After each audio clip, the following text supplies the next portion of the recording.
रहमत का सुमा, मग़फ़िरत के बाई गम, इबादते रमज़ान। इबादत रमज़ान ट्रांसमिशन में आप तमाम लोगों को एक बार फिर से खुशामदीद कहते हैं और हेल्दी रमज़ान के सेगमेंट में हम एंटर हो चुके हैं। आप लोग जानते हैं कि डे फर्स्ट यानी कि रमज़ान के पहले रोज़े से लेके आज 18वां रोज़ा है। हम डेली ये कोशिश कर रहे होते हैं कि डिफरेंट डॉक्टर्स आएँ, डिफरेंट टॉपिक्स पे बात हो, ताकि आप लोगों की जो भी प्रॉब्लम्स हैं उनका हल निकल सके। प्रोग्राम में या सेगमेंट में आप लोग भी शामिल हो सकते हैं लाइव कॉल्स के ज़रिए अगर आपके भी हैं कोई सवाल। और ये सेगमेंट जो आप लोग देखते हैं हमारा हेल्दी रमज़ान, ये आपको दिखाया जा रहा है लर्निंग लेबॉर्ट्रीज़ फ्रांस की जानिब से। ये एक ऐसी जगह है जहां होम्योपैथिक मेडिसिन के ज़रिए आपकी सेहत को और ज़्यादा फ़रोग दिया जाता है, कोई कॉम्प्रोमाइज़ नहीं किया जाता। बहुत सारे डिफरेंट प्रोडक्ट्स हैं जिनका यूज़ करते हुए आप अपनी तमाम तर बीमारियों से छुटकारा हासिल कर सकते हैं और आप अपनी जितनी भी डेफिशिएंसीज़ हैं, जितनी भी आप लोगों को प्रॉब्लम्स हैं, उन सब पे काबू पा सकते हैं। आज जिस टॉपिक पे हम बात करने वाले हैं वो टॉपिक है बहुत ही ज़्यादा ज़रूरी है। रमज़ान मुबारक में अगर देखा जाए तो हमारा ज़ाहिर है बे टाइम जो है वो चीज़ें हम लोग खाना शुरू हो जाते हैं।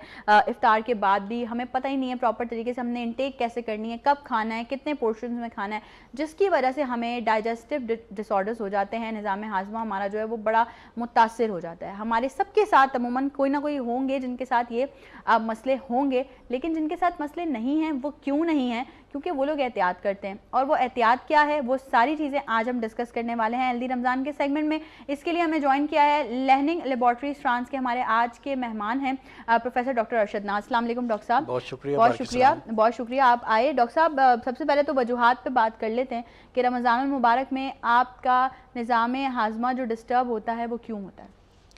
देखिए, सबसे पहली बात तो ये है कि रमज़ान में हम ये समझते हैं कि सुबह खा लिया और दिन भर हम कुछ नहीं खाएंगे और शाम में खाएंगे तो शायद हम बहुत सेहतमंद रहेंगे। हाँ। लेकिन ये हमारी गलती है, ऐसा नहीं होता है। जब सहरी होती है तो हम समझते हैं कि पूरे दिन का खाना हमने अभी खाना है। हाँ, वो पूरा दिन हमारे पेट में रहेगा। पेट में रहेगा जी। तो बेतरतीब हम उस वक्त खाते हैं, मीठा भी, नमकीन भी, चाय भी, मशरूब भी ले लेते हैं और फिर यही गलती हम अफ्तार के वक्त करते हैं। बिल्कुल। रोज़ा तो सब्र का नाम है, बेशक बेशक, एतदाल का नाम है, बेशक। लेकिन ये सब्र और एतदाल समझ नहीं आता कि फिर हम लोग इससे क्यों मुबर्रा हो जाते हैं। और जब अफ्तार करीब पहुंचता है तो हम इतने बेसब्रे हो जाते हैं कि उस वक्त हमारी ख्वाहिश होती है कि हम कोई ना कोई मशरूब ले लें।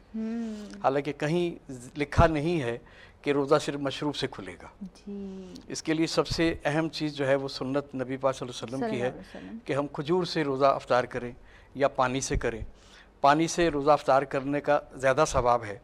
उसकी वजह ये है कि पानी देख के पीना 10 सुन्नतें, पानी बैठ के पीना 10 सुन्नतें, बिस्मिल्लाह पढ़ के पीना 3 सुन्नतें, और फिर उस पर शुक्र अदा करना फिर उसकी 10 सवाब ही सवाब है, सवाब ही सवाब है। तो उससे तो हम महरूम हो जाते हैं। और फिर उसके बाद बहुत ही तेज़ मिर्च मसाले वाली चीज़ें, चटपटी चीज़ें, फल भी शामिल होता है, लेकिन वो चटपटी चीज़ें जिसमें पकौड़े, समोसे, रोल और इस किस्म की चीज़ें हैं, हम समझते हैं कि शायद जब तक हम ये इस्तेमाल नहीं करेंगे रोज़ा हमारा नहीं खुलेगा। जी। हालांकि रोज़ा खोलने के लिए किसी चाबी की ज़रूरत नहीं है, नीयत की ज़रूरत है और नीयत के बाद दुआ की ज़रूरत है अफ्तार के वक्त जो पढ़ी जाती है। तो ये चीज़ें हम बहुत गलती करते हैं, खा लेते हैं, ख़ास तौर पे चटपटी चीज़ें। हालांकि अगर इसमें एतदाल किया जाए तो मैं समझता हूँ कि लोगों की सेहत रमज़ान मुबारक में बहुत अच्छी हो जाए, बहुत अच्छी हो। और ख़ास तौर पे ख़वातीन जो समझती हैं कि शायद रोज़े में हम ऐसी तरतीब रखेंगे तो वज़न कम हो जाएगा, लेकिन जब वो मीठा भी बहुत खा रही होती हैं, चिकनाई भी बहुत इस्तेमाल कर रही होती हैं, रोगनी चीज़ें भी बहुत इस्तेमाल कर रही होती हैं, तो फिर वज़न कम नहीं होता बल्कि और बढ़ जाता है। बिल्कुल बिल्कुल सही डॉक्टर साहब, बिल्कुल सही कह रहे हैं। और ये एतदाल, डॉक्टर साहब ये एतदाल कैसे रखा जाए इफ्तार के बाद से लेके सहरी के वक्त तक? किस तरह से हम अगर खा रहे हैं, जैसे रात का खाना भी खा रहे हैं, तो पोर्शंस किस तरह से डिवाइड किए जाएं? देखिए, पोर्शन डिवाइड करने की भी ज़रूरत नहीं है। मैं ये समझता हूँ कि आपने अफ्तार कर लिया, अफ्तार के बाद नमाज पढ़े, नमाज के बाद आप खाना खा लीजिए। आम रूटीन में जितना तो शाम में खाते हैं वो खा लीजिए, और अगर बहुत ज़रूरत है तो तरावी के बाद अगर एक चाय पीना चाहते हैं तो आप पी लीजिए। मैं समझता हूँ कि काफ़ी है। और अगर आप इसे पोर्शन में कर करके खाते रहेंगे थोड़े थोड़े वक्फे के बाद कि अब मीठा खा लिया है या नमकीन खा लिया है, अब फल खा लिया है, अब सब्ज़ी खानी है, अब गोश्त खाना है, चावल खाने हैं या रोटी खानी है, और फिर उसके बाद फिर हम ये चाहें कि सहरी में भी कुछ खाएँ, तो फिर मुमकिन नहीं है। जबकि जिस तरह अफ्तार करना सुन्नत है, इस तरह सहरी भी करना सुन्नत है, और सहरी के वक्त भी हमें इत्तेदाल के साथ ही खाना चाहिए, इतना कि जितना हम रोज़ खाते हैं। नॉर्मल मतलब अपनी रूटीन बढ़ाएं ना उसको। जी, उसको बढ़ाएं। अच्छा डॉक्टर साहब, उन लोगों के लिए क्या कहना चाहेंगे? बहुत सारे लोग ऐसे होते हैं जो सहरी करते हैं, नमाज पढ़ते फ़ौरन सो जाते हैं, मतलब वो वेट ही नहीं करते। उनको ऐसा लगता है कि अगर हम फ़ौरन सो जाएंगे ना तो शायद ये पूरा खाना हमारे जिस्म में जो है वो पूरा दिन चल जाएगा, हमें भूख नहीं लगेगी, प्यास नहीं लगेगी। सबसे पहली गलती ये है कि नमाज पढ़ के फ़ौरन सोना नहीं चाहिए जी। जब तक सूरज तुलू ना हो। आप इशराक पढ़िए, इशराक का इंतज़ार कर लीजिए और उसके बाद सोएं। बिल्कुल ऐसा ही। और इसके दरमियान जब सहरी शुरू होती है, जब इशराक का वक्त शुरू होता है, तो 1-1.25 घंटे का दरमियान में टाइम होता है। उस वक्त में हम नमाज़ पढ़ लें, सबक पढ़ लें, अल्लाह का जिक्र कर लें, तो वो ज़्यादा बेहतर है। ख़वातीन तो चलो कुछ घर का काम कर लेती हैं, बर्तन धो लिए, समेट लिया, लेकिन जेंट्स हजरात आम तौर पे नमाज़ पढ़ने के बाद सो जाते हैं कि अभी ऑफिस जाने में आधा घंटा 1 घंटा है, हम सो लें, तो वो गलती करते हैं। उससे निज़ाम हाजमा जो है वो ख़राब होने लगता है, और जो बहुत चिकनाई वाली चीज़ हमने सुबह ली होती है, फिर वो हमें फ़ायदे के बजाय नुकसान। डॉक्टर साहब, कुछ लोग ऐसे भी हैं जो इफ्तार के बाद भी सो जाते हैं। देखिए, ये भी गलती है। अब आप कहेंगे जी आप तो सिर्फ गलतियाँ बताने लगे हैं। अच्छी बात है, लोगों की इस्लाह हो रही है डॉक्टर साहब। जी, असल ये है कि अफ्तार के बाद आपको वो जो वक्त है अफ्तार से कुछ देर पहले का और बाद का, वो दुआओं की कबूलियत का है। बेशक, बिल्कुल। और हम उससे गाफिल हो जाते हैं। अब नमाज़ पढ़ने के बाद हम अगर थोड़ी देर आराम कर लें, 10-15 मिनट बैठ जाएं, बच्चों के साथ बैठ जाएं, कुछ बातचीत कर लें, और उसके बाद हम खाना खा के तरावी के लिए चले जाएं, तो वो ज़्यादा बेहतर है। अगर अफ्तार करने के बाद फ़ौरन हम सो जाते हैं या लेट जाते हैं, तो उससे सुस्ती आ जाती है, और वो सुस्ती जो है फिर नुकसान देती है, और बस औक़ात नमाज इशा जो है इसकी वजह से या तो रह जाती है, लोग लेट हो जाती है। ऐसा ही है डॉक्टर साहब, आपके पास जब पेशेंट्स आते हैं वो आपसे बताते हैं आपको कि हमें कोई ना कोई डाइजेस्टिव डिसऑर्डर है या हमारे हाजमे का मसला, आप उन्हें क्या सजेस्ट करते हैं दवाई? देखिए, दवा तो बात की बात है। सबसे पहले तो उन्हें हम कहेंगे कि आप परहेज़ करें, ठीक है, और उसके बाद ये जानना चाहेंगे कि आया उनको तकलीफ़ क्या हुई है। बिल्कुल। जो लोग बदपरहेज़ी करते हैं वो बहुत सारी मुख्तलिफ तकालीफ में मुब्तला हो जाते हैं, जिनका आगाज़ तो मैदे से होता है। बिल्कुल। लेकिन मैदे में भी अंदर जाके 2 हिस्से हैं, एक छोटी आंत का हिस्सा है, एक बड़ी आंत का हिस्सा है। मैदा छोटी आंत पे जाके ख़त्म हो जाता है, और छोटी आंत जहाँ ख़त्म होती है वहाँ से बड़ी आंत शुरू हो जाती है। सही। इन दोनों का अपना एक काम है। ठीक है। छोटी आंत जो है वो ग़िज़ा को हज़म करती है, और वो ग़िज़ा के अज्जा जो हाजमे के काबिल है उनको इस्तेमाल करने के बाद उसको आगे कर देती हैं, वो फिर बड़ी आंत के हिस्से में आ जाता है। एक दिलचस्प आपको मैं बात बता दूँ डॉक्टर साहब, कि छोटी आंत, जिसको हम छोटी आंत कहते हैं, स्मॉल इंटेस्टाइन, वो बड़ी है। अच्छा जी, ओके। उसका जो साइज है वो तकरीबन 20 फीट है। सही। और बड़ी आंत जो है जिसे बड़ी आंत कहते हैं, लार्ज इंटेस्टाइन, उसका साइज छोटा है, वो 5 से 6 फीट होती है। वो जो खाने के बाद ग़िज़ा बच जाती है, उसमें से पानी को जज़्ब करना और फुजली को निकालना, ये बड़ी आंत का काम है। सही। और बड़ी आंत जो है वो यहाँ से शुरू होके रेक्टम तक, अनस तक चली जाती है। रेक्टम वो है जहाँ फिर फुजला आके जमा होता है। जहाँ हमने ग़िज़ा में बदअतदाली की, छोटी आंत का किरदार भी मुतासिर होता है, बड़ी आंत का किरदार भी मुतासिर होता है, और ज़्यादा बड़ी आंत का किरदार मुतासिर होता है क्योंकि वो फुजले को सही तौर पे खारिज नहीं कर सकती है। पूरा निज़ाम आपका डिस्टर्ब हो जाता है। आज जिस दवा के बारे में हमने बात करनी है वो लहनी लेबॉरेटरी की बहुत ही अहम दवा है, L98 यानी 98 नंबर। ठीक है। वो निज़ाम हाज़मे की मुख्तलिफ खराबियों और बड़ी आंत पे बड़ा काम करती है। सही। अच्छा, हम कोई नहीं दावे से नहीं कह सकते कि हमारे घर के जितने भी अफराद हैं या हमारे शहर के या मुल्क के जितने भी अफराद हैं, वो सारे के सारे ही अपना हाजमा दुरुस्त रखते हैं। बिल्कुल, ऐसा बिल्कुल नहीं कह सकते। बिल्कुल नहीं है।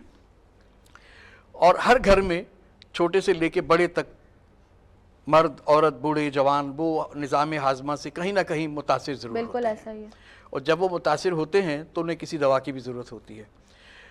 L98 जहाँ तक मेरा तजर्बा है, मैंने अपने मरीज़ों के लिए जहाँ तक इसको प्रिस्क्राइब किया है, ख़ुद अपने इस्तेमाल में भी उसको रखा है। तो L98 जो है वो निज़ाम इन्हिज़ाम के ऊपर जो है वो एक बड़ा पुरतासीर इसका एक असर है, बड़ा असर है, क्योंकि ये सारे निज़ाम को दुरुस्त करती है। जब बड़ी आंत का निज़ाम दुरुस्त हो जाता है तो पूरा मैदा दुरुस्त हो जाता है। बिल्कुल ऐसा ही है। क्योंकि बड़ी आंत की खराबी में है, जो चीज़ें पाई जाती हैं उनमें सबसे पहली चीज़ जो है वो कब्ज़ है, कॉन्स्टिपेशन है, और उसके बाद जो है वो आ जाती है पाइल्स, हेमोराइड, बिल्कुल, और उसके बाद आंतों की सोजिश। ये 3 ऐसी खराबियां हैं जिसमें रमज़ान मुबारक में ख़ास तौर पे, वैसे तो कराची शहर में चूँकि खाने पीने का रिवाज जो है ना वो बड़ा अजीब सा है, ऐसा ही है, और ऐसा कराची बहुत मशहूर है कि यहाँ बड़ी चटपटी चीज़ें, जिसमें हलीम भी है, निहारी भी है, और पता नहीं क्या जी, क्या, जी, बिल्कुल। और ख़ास तौर पे लोग आजकल जो है वो जंक फूड की तरफ चले जाते हैं, बिल्कुल। फिर और इस किस्म की बहुत सारी चीज़ों की जी, तरफ ऐसा चले ही, जाते जी, हैं, जी। बजाय इससे सोचे समझे गफलत का शिकार हो जाते हैं कि हम जो खा रहे हैं वो बहुत हेल्दी फूड है, हाँ, लेकिन वो हेल्दी नहीं है, वो हमें हेल्दी हुल से रोक रहा है। वो सिर्फ आपकी भूख फॉर अ टाइम बिंग खत्म कर रहा है। एक जबान का जायका है, जायका टेस्ट है, उस जी। टेस्ट के लिए है, और वो जब ये सारी खराबियां पैदा हो जाती हैं तो मैं समझता हूँ कि उनके लिए एक वाहिद दवा जो है लहनी कंपनी की, वैसे तो बहुत सारी दवाएं जो उनके मैदे पे काम करती हैं, लेकिन चूंकि इससे मैदा भी ख़राब हो रहा है, मैदे में सोजिश भी हो रही है, आंतों में सोजिश भी हो रही है, कॉन्स्टिपेशन भी हो रही है, और इसके साथ साथ जो हाजमा है वो इतना ख़राब हो रहा है कि कुछ को कब्ज़ हो रही है, कुछ को पेचिश आ रही है। सही। तो इसके लिए L98 जो है वो बहुत ही मुजर्रब दवा है। और ये भी ड्रॉप फॉर्म में है, आप नहीं, यूज कर L98 जो है वो टैबलेट फॉर्म वो में है। टैबलेट फॉर्म वो में, टैबलेट अच्छा, फॉर्म में ठीक है। है। तो ये 2-2 टैबलेट अगर सुबह दोपहर शाम ले लिए जाएं आम दिनों में, और रमज़ान शरीफ में सहरी में और इफ्तार में 2 टैबलेट ले लिए जाएं, तो ये बहुत सारी तकलीफ़ें जो हैं उससे हम अपने आप को बचा लेकिन सकते साथ हैं। साथ परहेज भी जरूरी है डॉक्टर साहब। परहेज़ तो देखिए बहुत ज़रूरी है, और उस परहेज़ के साथ साथ कुछ चीज़ें ऐसी हैं जिनको मामूल के मुताबिक हमें लेने की ज़रूरत है, जिसमें सबसे पहली चीज़ जो है वो पानी है। पानी, अगर पानी हम अपनी तलब के मुताबिक जो हमारी बॉडी की तलब है वो नहीं लेते हैं, तो सबसे पहले हमारा निज़ाम तो इसी से ही ख़राब हो जाता बिल्कुल है, ऐसा ही है। और बड़ी आंत भी इससे बहुत मुतासिर होती है जब हम पानी सही तौर पे नहीं पीते हैं। तो हमारे लिए बहुत ज़रूरी है कि सुबह जब हम बेदार हों तो कम से कम 1 गिलास पानी या आधा या ज़रूरत के मुताबिक पानी पी लें, लेकिन इसका मतलब ये नहीं है कि ठंडा पानी पिए। नीम गरम अगर नहीं अवेलेबल नहीं है, तो क्योंकि जिस सादा तरह पानी, आजकल बहुत सारे मसाइल हैं, गैस का मसला जी, है, जी, नहीं बहुत है, तो मसला सादा पानी सही। वो ले लिया जाए, और उसके बाद दिन भर में जो है वो कम से कम 8 से 10 गिलास हमारी बॉडी को उस पानी की ज़रूरत है। सही। अच्छा, अब लोग कहते हैं जी रोज़ा है तो कैसे पिएं, 8 से 10 गिलास नहीं पूरा हो सकता। मैं ये समझता हूँ कि रोज़े में ज़्यादा ये कमी हम पूरी कर सकते हैं। अफ्तार में जब हम उठे तो 1 गिलास, सुबह उठते या सहरी में हम 1 गिलास ले सकते हैं, खाने के दरमियान 1 गिलास ले सकते हैं, और जब अज़ान का वक्त करीब आता है तो 1 गिलास लेके 3 गिलास तो हम सुबह में ले सकते हैं। सही। और अफ्तार में जो हम मशरूब लेते हैं, मशरूब की जगह अगर सादा पानी लेते हैं वो सोना है। लोग मशरूब पी रहे होते हैं जबकि, और उसमें मिठास भी है, मीठा भी है, हाँ, वो भी different, नुकसानदेह जी, है। जी। अच्छा, उसके अंदर जो चीज़ें इस्तेमाल हो रही हैं, खासतौर पे सफ़ेद चीनी जो इस्तेमाल हो रही है वो भी नुकसानदेह है। बिल्कुल ऐसा ही है। अच्छा, और बाकी चीज़ों का मैं तज़किरा नहीं करूँगा कि वो जी जी कोई बिल्कुल। शायद हम किसी भी तनकीद कर रहे जी, हैं, जी। तनकीद मकसद नहीं है। जी। उसके लिए वो जो मीठा पानी है, शरबत है, सादा पानी ज़्यादा अच्छा है, या फिर लस्सी ले ली जाए, लस्सी बहुत वो ज़्यादा बेहतर है। नींबू पानी ले लिया जाए, लेकिन नींबू पानी भी वो जो मसनूई है वो नहीं, आप खालिस लेमन जी, नेचुरल जी, जो है उसका इस्तेमाल किया जाए तो वो ज़्यादा बेहतर वो है। ज्यादा बेहतर तो वो है। अफ्तार के वक्त ही कम से कम 2-3 गिलास तो हो जाते हैं। पानी की इंटेक तो वैसे ही आपकी ठीक हो है, जाएगी। फिर खाने के वक्त है, सोते वक्त भी, तरावी के जी। दरमियान भी, तो करते करते 8 गिलास तो अमूमन हो जाता है। तो इसलिए रोज़े में पानी की कोई ऐसी कमी नहीं होती जिसको हम एक वो कर ले कि नहीं जी हम पानी कम पी रहे हैं, शायद इसकी वजह से खराबियाँ हो रही हैं। ऐसा नहीं है बिल्कुल। और यकीनन सेगमेंट का टाइम हमारे जो है बिल्कुल अपने अख्ताम को पहुंच चुका है।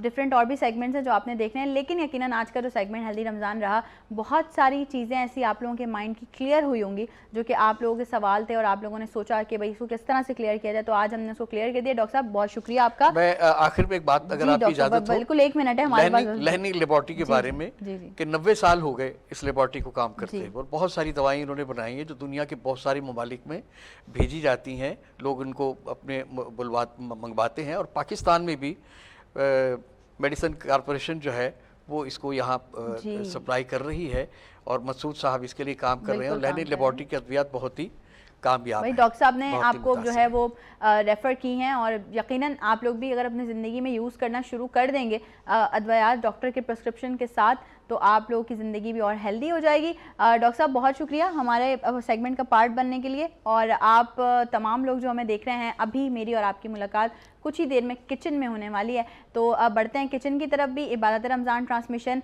इसी तरह से जारी है।